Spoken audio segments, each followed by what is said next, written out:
Let me echo the sentiments of a lot of people who listen to Alfred and say, why are you making us downplay our expectations? I mean, we had this discussion last week in and out of the studio, and you were trying to make us downplay our expectation. But if a team is representing Nigeria on the continent, an average fan will say, why should I be moderate in my expectations of a team that is good enough to finish second in the league? Playing on the continent is not a tea party. Okay. I mean, if you've taken into cognizance the experience of teams that are campaigners on the continent, the Yimbas of this world, to some extent, a few years back, Rangers of this world, you know that Candle Pillars, you know that playing on the continent is a competition where there are so many things you meet. You go to a competition, for example, you travel for an away game, and all of a sudden you just discover that the hotel that you put, there's no running water, there's no, you leave space for all of those, arrangements, logistics are not left in the hand. It's more than football. It's more than football. It's played more outside the field of play than on when game day comes. You know that if you don't have the capacity to make alternative arrangements, you run into problems. Match days, you guys, the hotel you sleep, lights cut off, water cut off, the players are struggling, can't sleep, can't rest very well. The next day is a game. But if you have the financial outlay to really pursue these things, you prospect very well. You go there, before you know it, there's an advance party. Yeah. The advance party takes care of all of the logistics. You come there, they say, no, this place is for the players. Say, no, don't worry. You can maybe accompany journalists or the guys who come with you. Stay here. We've made a separate arrangement for our players. We'll make sure the players are well rested and you follow up. So that is, to that extent, is MFM in a position to do all of this? What is the level of logistic support that they've received from perhaps maybe sponsors or, yes, we know that the church, owners of the club. Yes, owners of the club, are they willing and ready to put all of the, huge... Are those things part of the objectives for so those setting are the up the club? If you ask me, I'll say, okay, if at the end of the day you go into a competition that we know that is the premium competition on the continent, and reinforcements are not brought in, experience are not brought in, you want to play the best on the continent, my friend, you have to. Should everyone resign? It's not a question. It's not a question of resigning to fate. It's an opportunity even for these boys to spring us surprise. I mean, with that, people will just look at the team. Of course, the narrative will be that this team, this is the same set of players. These guys 3 years ago were playing in the second division, and people will look at them. Okay, these ones are small boys.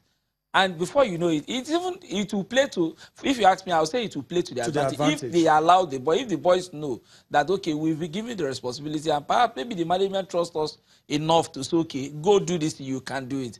Maybe they can just pull off one or two surprises. Your formation? I do believe that. I've heard some things about MFM that gives me a lot of concern.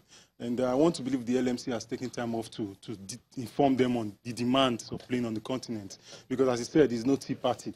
MFM has to understand that this is the highest level in African club football that they've attained.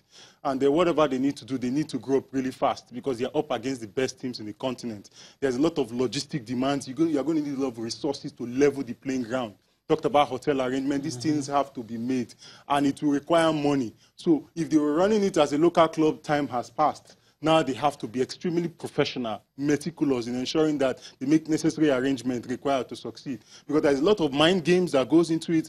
There's a lot of factors, outside normal football, that we know of on the pitch that goes into it. So if all they need to do now is to improve on all those, ensuring that they provide necessary logistics and, provide resources required, to be able to meet up with the best in the African continent. All right, Alfred, we're about to go on a break, but the scoreline, you hinted earlier that there's probably a scoreline that you won't be disappointed with. So for the two teams, I have high hopes concerning Pt.2 United. Yeah. But let me keep mine to myself. But for the two teams, so for Pt.2 United, like I said, I'm happy when they said Kennedy Bubui went out to scout. Look at it will also be good. What lessons have management of Pt.2 have they been able to take from those because this is a whole new territory for them. Yeah. have they been able to... Nasarawa United, the last time they played on the continent, one game, they're out of the competition. Yeah. And some other... Wiki Tourists, one game, they're out of the competition. So you just look at... A team from Sierra Leone. It's a function of surrounding yourself with, one, the right information.